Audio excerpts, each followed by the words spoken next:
Hey everyone, today we'll do a quick overview of the custom lockpick set I made. It's my little bamboozle set. You can see here, quick overview, and I'll tell you how I got to where I got.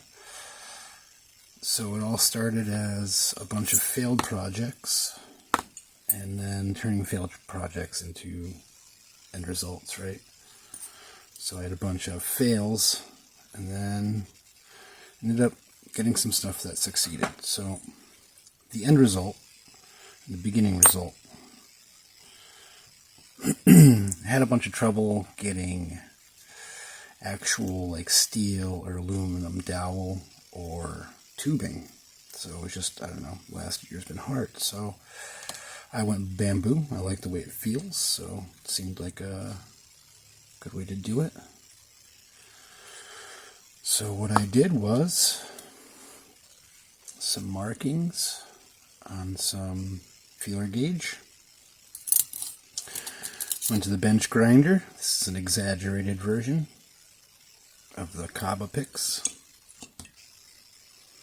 And then make that so it fits in here.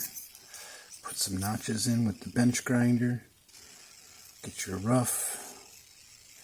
And then I filled this whole tube with steel stick, a little bit at a time. So I put some nuggets in the center, like some big worms all the way down, and then put the piece in and start mashing and filling all the way around. And just keep filling, and you have to be really quick, masking tape off everything you don't want epoxy on, because it will get everywhere. So that's the filling. It's the rough shaping with the grinder. For the flag, I actually ended up having to use ejector pin. That's what I had, and I had some failed alloy tensioners, unlike this one. And so I just turned a failed alloy tensioner into a little flag. And so here we go, we got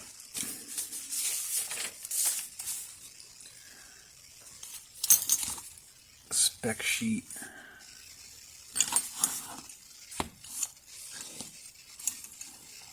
for the Kabas.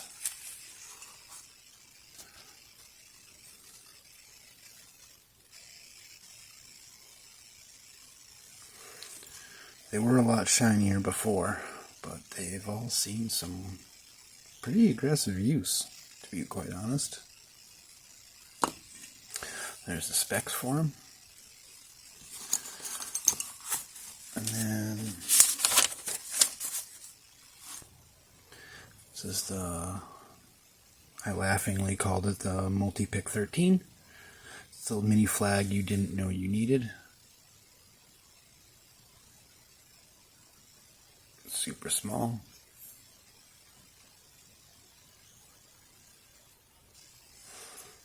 And there's the specs for it right there. If you ever want to copy it, just take a screenie and go for it. This pick has done a lot of work for me. I use it on sidebars for ASA quite frequently. Yeah, and then we've got customized micro curette tool.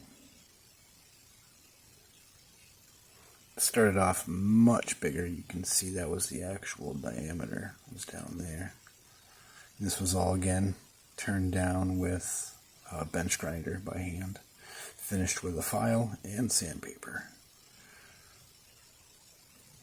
This is for sliders sprung and unsprung. It's a little fatter than I wanted it still, but it's been working. So yeah, rough outline of the process, materials.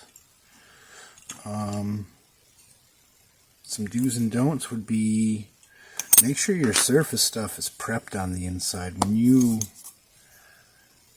kind of core these things out, you have to go and rough them out with a file, and then you have to be pretty good about cleaning all of the debris out. Otherwise, the epoxy won't bond very well. That was one problem I had. The other one was just having them crack because I was being too forceful. But honestly, I love the way they feel. They feel super nice. And because they're filled, they actually have about the same weight as the Honest Dong Shi picks.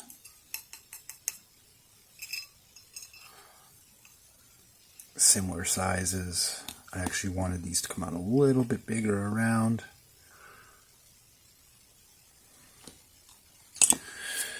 And I don't know. I'm enjoying the Harry Potter meets steampunk on these,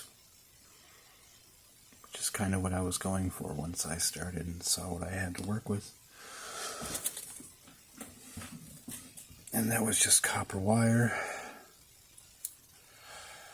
for the end caps, because I didn't have any good materials for end caps.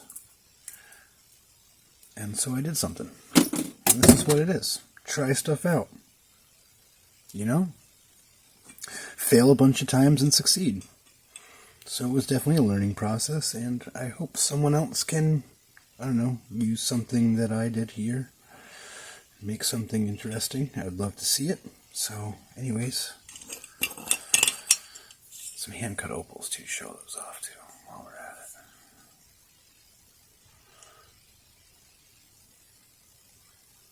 That's a process.